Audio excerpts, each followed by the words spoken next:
모래 언덕 넘어 반석으로라고 하는 표어가 있습니다. 모래 언덕은 변화가 아주 무쌍합니다.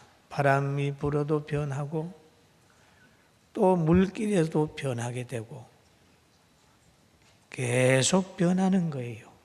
그러나 반석은 비바람, 눈서리가 온다 할지라도 변함이 없이 꿋꿋하게 견디는 거예요. 그래서 이제는 변화 잘하고 시험 달질 들고 잘 삐지고 하는 사람들이 이제는 변함없는 사랑을 가지고 한 해 동안 살아야 된다는 그런 생각을 하고 시작을 합니다. 할렐루야. 그리고 승리는 한 번 하는 게 아닙니다. 계속 승리해야 돼요. 이스라엘 백성이 가나안에 들어가면서 제일 먼저 여리고성을 무너뜨려요. 하나님의 능력으로 점령을 하는데 그 철옹성 같은 그 여리고성을 점령한 후에 조그마한 아이성을 또 쳤어요. 실패했습니다. 그 후에 가슴을 치며 통곡을 했어요. 야, 여리고성을 쳤으면 아이성도 쳐야 되고 계속해서 이겨야 승리의 기쁨을 오래오래 가질 수 있습니다. 여러분 작년에도 승리하셨으니까 올해도 승리해야 됩니다. 할렐루야. 계속 승리. 어릴 때도 청년 때도 장년 때도 승리했다면 노년 때도 승리를 하셔야 됩니다. 그리고 승리하려고 하면 오늘 베드로전서 3장에 나타난 성령의 사람 베드로가 흩어져 나그네처럼 살고 순례자로 사는 그들을 향하여 주신 말씀을 마음에 딱 가로새겨야 됩니다. 3장에 가보면 그런 말이 있어요. 가정에 대한 이야기가 있습니다. 가정을 회복해라 그래요. 가정의 구성원은 제일 처음에 부부 아닙니까? 그런데 먼저 아내들에게 말하기를 아내들이여 너희가 머리를 꾸미고 금을 차고 아름다운 옷을 입고 외모로 단장하지 말고 오직 마음에 숨은 사람으로 온유하고 안정한 심령에 썩지 아니할 것으로 하라 그랬어요. 외모에 신경 쓰는 것보다 내면의 속사람의 신경을 많이 써라 그런 말을 합니다. 그리고 이 안정된 마음, 온유한 마음, 거룩한 마음, 사랑하는 마음 가지고 남편에게 감동을 주고 자녀에게도 감동을 주고 이웃에게도 감동을 주어서 안 믿는 사람이 빛으로 나오게 해야 된다 그렇게 말하고 있습니다. 그러면서 믿음의 조상 아브라함의 아내 사라를 소개를 합니다. 보면 사라가 아브라함을 주라 칭하여 그렇죠.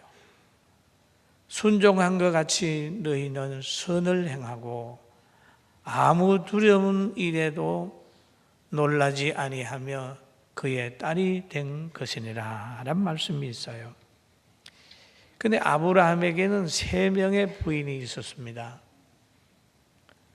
사라라고 하는 사람이 있고 또 하갈이라고 하는 사람이 있어요.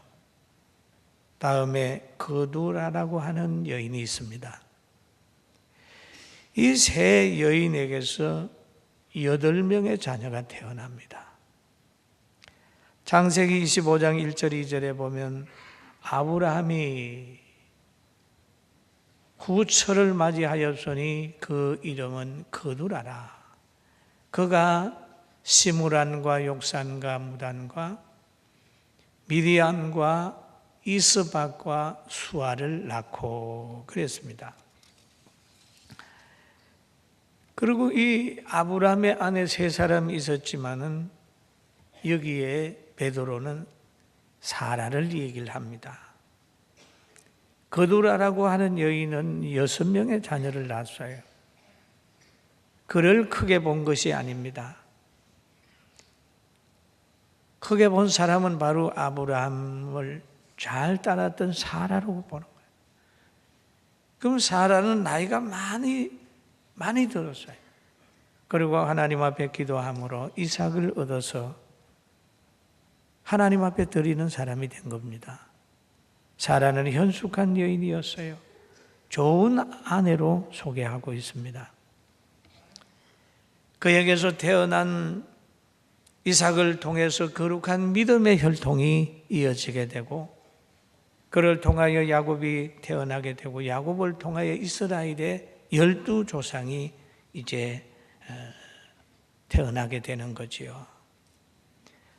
그런데 이 사라는 아브라함이 믿음의 조상이 되어가는 그 길을 늘 뒤에서 따라가면서 그르치는 사람이 되지 않았습니다. 여러분, 아브라함이 나이가 참 많이 들어서 순종의 길을 떠났거든요. 여러분, 남자가 나이가 많이 들면 여자 말에 꼼짝을 못하는 거예요. 남자가 무슨 일을 하고 여행을 가든지 뭘 하려고 그러면 부인이 뒤에서 여보 안 돼. 그러면 끝나잖아요. 모르겠어요. 우리 교회 남자분들은 어떤지 모르지만은 참 아브라함이 그 떠나는 그 길에 부인이 죽기 살기로 말렸으면 어떻게 됐겠어요? 그 아브라함은 여자 영향을, 아내 영향을 받지 않고 떠났단 말이에요. 베드로 사도는 말합니다. 베드로전서 3장 7절에 말하기를 남편들아 이와 같이 자기 지식을 따라 너희 아내와 동거하고 그를 더 연약한 그릇이요 또 생명의 은혜를 함께 이어받을 자로 알아 귀히 여기라. 이는 너희 기도가 막히지 아니하게 하려 함이라 라는 말이 있죠. 그럼 아내는 어떤 것이냐? 귀히 여김을 받는 사람이다. 남편들은 늘 아내를 볼 때마다 귀하게 여겨야 된다. 그리고 행복을 만들어 가는데 아내 없이 행복할 수가 없습니다. 하나님도 그걸 아셔서 에덴 동산에서 아담이 혼자 있을 때 또 없는 배필인 여자를 만들어서 아내로 아담에게 준 것입니다. 아무리 가족이 이게 더 늘어나려고 해도 아내가 없는데 어떻게 자녀가 태어나겠습니까? 아내는 귀한 것이고 귀한 분이고 아내를 업신여기든지 학대하면 하나님과의 관계가 끊어지는 거예요. 기도가 막히게 되는 겁니다. 믿음 생활하는 분들, 아내는 연약한 그릇이요 아내는 귀한 사람인 것을 늘 깨달으면서 함께 동거하게 되길 주의 이름으로 축원합니다. 2015년 온 성도들의 가정이 이렇게 회복이 돼야 돼요. 그리고 성경에 보면 이웃을 내 몸같이 사랑하라고 이 얘기를 했습니다. 자기를 사랑해야 이웃을 사랑할 수 있어요. 자기를 미워하는 사람은 이웃도 미워하게 되어 있습니다. 죽고 싶은 사람은 남을 죽이려고 하는 생각도 가지게 됩니다.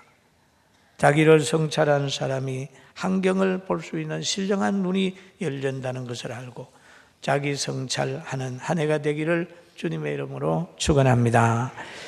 그리고 우리가 살아가면서 마음을 같이하여 환경을 이겨가자. 성경에 보니까 너희는 다 마음을 같이하여 동정하며 그렇게 얘기를 하죠. 마음이란 말은 마음. 형제를 사랑하며 불쌍히 여기며 겸손하며 라고 얘기를 하죠. 마음이 뭡니까? 그 마음에는 생각이 들어있는 거예요. 마음은 생각이, 마음은 감정이에요. 마음은 정신이에요. 마음은 중심이에요. 이걸 같이 하자. 생각을 같이 하고 감정을 같이 하고 정신을 같이 하자. 또 형제를 사랑할 때라도 부부가 마음을 같이 하여 형제를 사랑하고 그래야 됩니다. 그 다음에 말하기를 겸손하며라고 했습니다.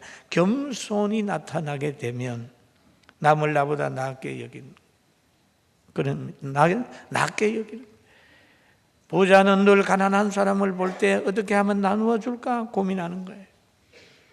가난한 사람은 부자를 볼 때 시기해서는 안 됩니다. 하나님이 저분을 축복하셨군요. 나도 저런 복을 저에게 주시길 바랍니다. 기도만 해야 되지 시기해서는 안 된다. 가진 자는 가진 자대로 하나님께 감사하고 가난한 사람을 돌아보며 못 가진 사람도 하나님이 주신 것을 생각하면서 더 열심히 노력해서 가지려고 해야 됩니다. 남을 업신여기고 거만한 사람은 넘어지게 되어 있습니다. 교만한 마음이 들게 되면 늘 거만함으로 나타나게 되는 거예요. 그래서 베드로 사도는 말하기를 겸손해야 된다 그렇게 얘기합니다. 그 말은 무슨 말입니까? 패망하지 마라 라는 말씀이죠. 잠언서 16장 18절에 보니까 교만은 패망의 선봉이요 거만한 마음은 넘어짐의 앞잡이니라 라고 얘기를 합니다. 넘어지지 마라, 넘어지지 마라. 아주 간절한 교훈입니다. 베드로전서 3장 9절에 보니까 악을 악으로 욕을 욕으로 갚지 말고 도리어 복을 빌라. 이를 위하여 너희가 부르심을 받았으니 이는 복을 이어받게 하려 하심이라. 부르심을 받았으니 원수를 갚지 마라. 복수하지 마라. 그리고 다른 사람이 용서를 빌 때 용서에 인색하지 마라. 베드로가 예수님께 나가서 물어봅니다. 예수님, 어떤 사람 형제가 와서 죄를 범했다고 용서를 빌면 몇 번까지 해줄까요?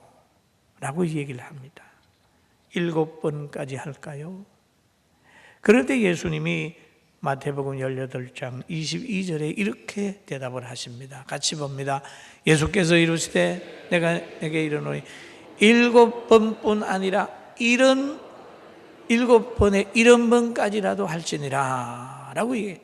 용서를 비는 사람에게 용서해 주라.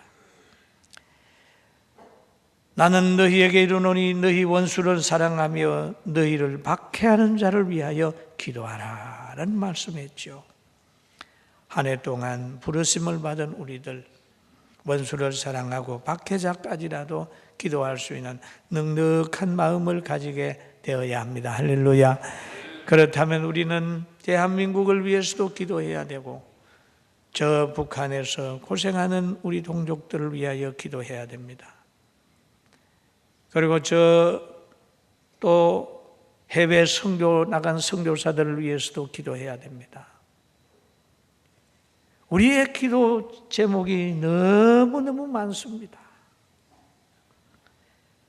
기도하게 하시려고 우리를 부르셨어요. 거룩한 사역을 하게 하시려고 우리를 부르셨습니다.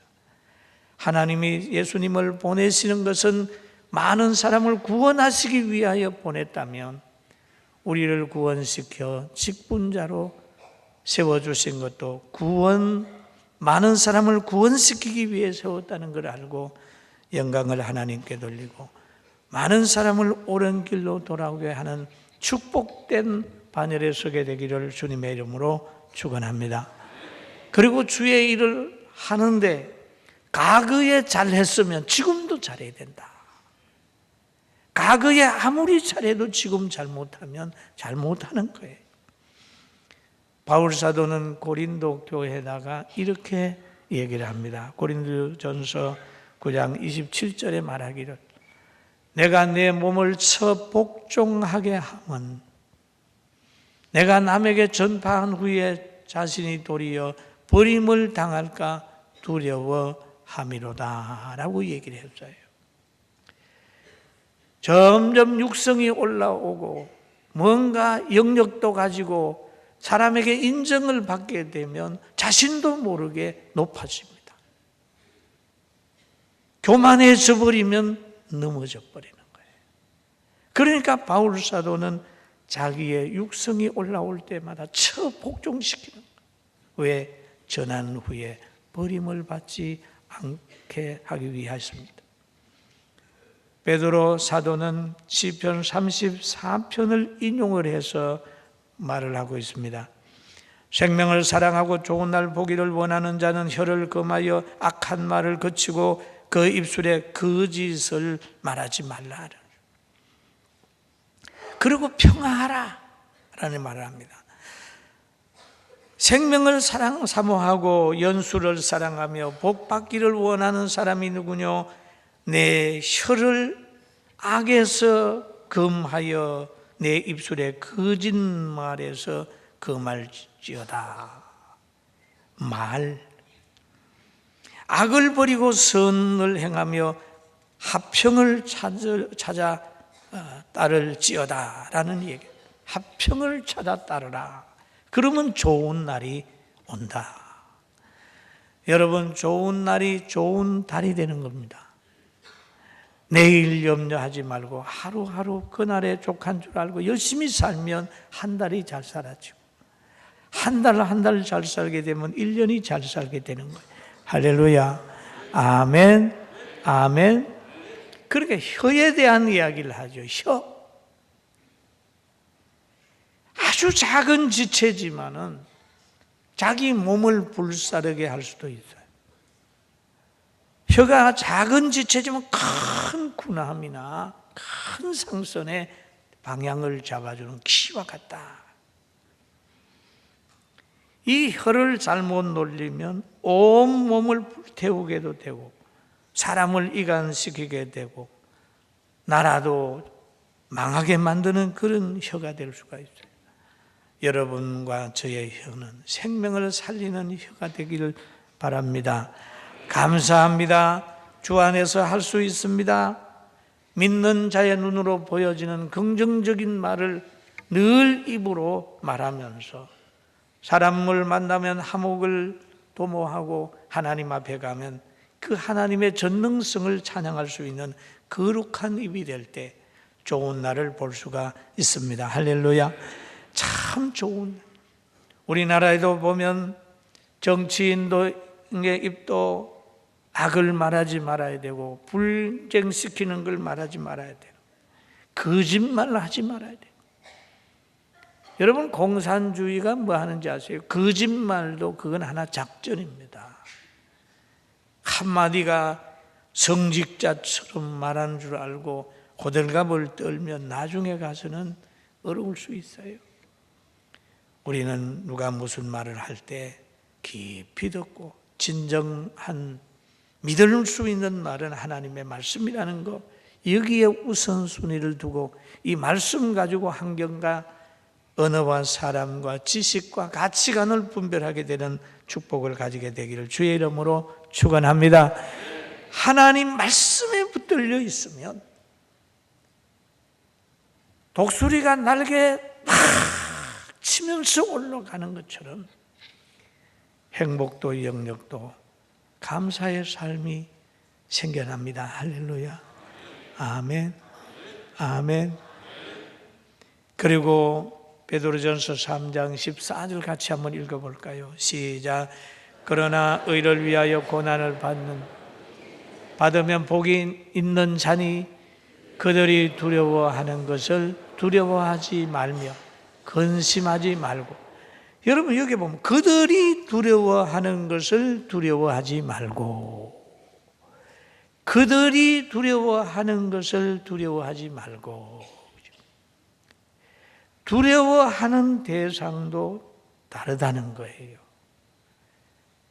돈을 사랑하면 돈 잊어버리는 걸 두려워합니다. 명예를 사랑하는 사람은 명예를 잊어버리는 걸 두려워합니다. 인기를 사랑하는 사람은 그거 잊어버리는 걸 아주 두려워합니다. 그러나 예수 믿는 사람은 명예나 돈이나 인기나 이거를 두려워하는 것이 아니라 하나님과의 관계가 끊어지지 않으려고, 그거 끊어질까 봐, 죄질까 봐 두려워하는 거예요. 그래서 인기를 잊어버릴까 봐 두려워하는 사람들이 뭐냐? 자살을 많이 하는 특징이 있습니다. 내 잘못한 거 탈로 나면 어떻게 하지? 신경질 나네. 그러니까 아름다운 미모를 가지고 있지만은 그 여론에 너무 민감하고 사람들의 시선을 의식하게 되니까 에이 안 보고 말다 그래가지고 그냥 가버리는 거예요. 그러나 천국을 사랑하고 주님을 사랑하는 사람은 모든 사람에게 다 따돌림을 받는다 할지라도 주님 아시지요 하면서 매를 맞으면서도 찬송하면서 십자가 위로 가는 거예요. 할렐루야. 아멘. 여러분, 그들이 두려워하는 거, 세상 사람이 두려워하는 거, 여러분 두려워하지 말고 영혼과 육체를 아울러 멸하시고 부귀와 장수를 가지시고 온전히 생명을 주장하시는 하나님만 두려워하게 되기를 주님의 이름으로 축원합니다. 그래서 성경이 말합니다. 의를 위하여 박해를 받는 자는 복이 있나니 천국이 그들의 것임이라. 우리가 의를 위하여 박해를 받는다는 것.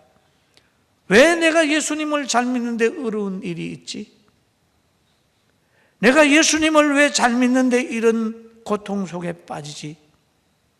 여러분, 그런 생각을 하시면서 그 고통이 무엇 때문에 왔는지를 한번 살펴보고 예수 믿는 것, 믿음 생활하는 것 때문에 왔다면 오히려 감사하고 하나님께 영광을 돌리고 죄 때문에 왔다면 회개하게 되기를 주님의 이름으로 축원합니다. 아멘. 여러분, 구약 성경에도 보면 또 신약에도 보고 현재도 보면 어떤 사람은 물질 때문에 망하는 사람이 있고 어떤 사람은 권력용 때문에 망하는 사람이 있고 어떤 사람은 또 여러 가지 다른 것 때문에 망하는 사람이 환경에 지배받다가 실패하는 사람이 있습니다. 나발 같은 사람은 보면은 늘 자기 중심으로 자기밖에 몰랐어요. 그러다가 실패를 하더라고요.